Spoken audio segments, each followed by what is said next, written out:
Matika to. Ayaw nyong i-open si Father Pagbabanggain ko kayo ngayon. Sira yata yung TV ni Zilong. Tulungan nga natin mag-TV. O ayan, hindi na siya mahirapan umuwi.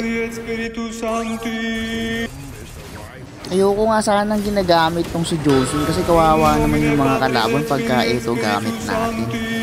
Kaya lang wala akong choice pinipilit niyo ako lagi yung binaban si Father.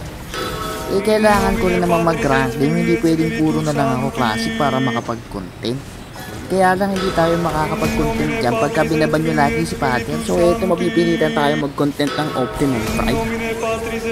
Ayoko talagang pinangko-content to kasi nakakawawa yung kalaban tapos pagbibintangan tayo madaya Lagi tayo nasasabihan ng map hack kahit na hindi naman tayo naka-map hack. Muntik pa nga tayong mabandate.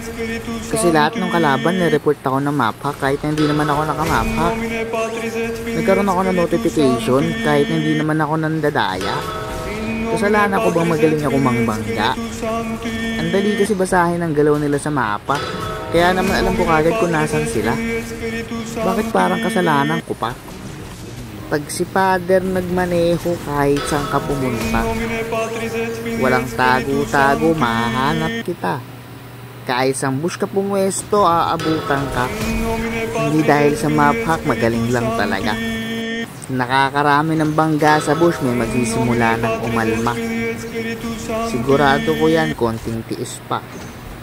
Pagkabangga natin ulit dito, ayan na nga sila. Ang bilis, wow, amazing, sabi ni Ling, diba? Mamaya-maya lang, iiyak na siya.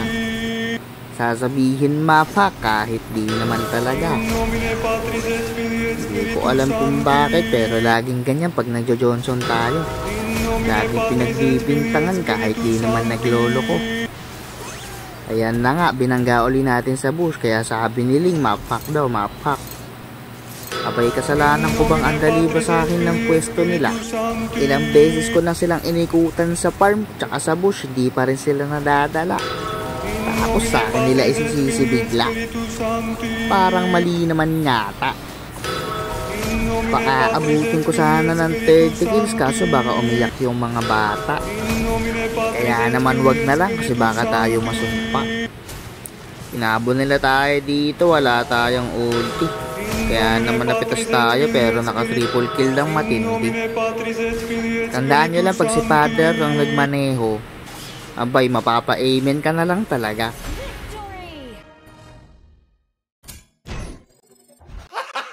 Gago!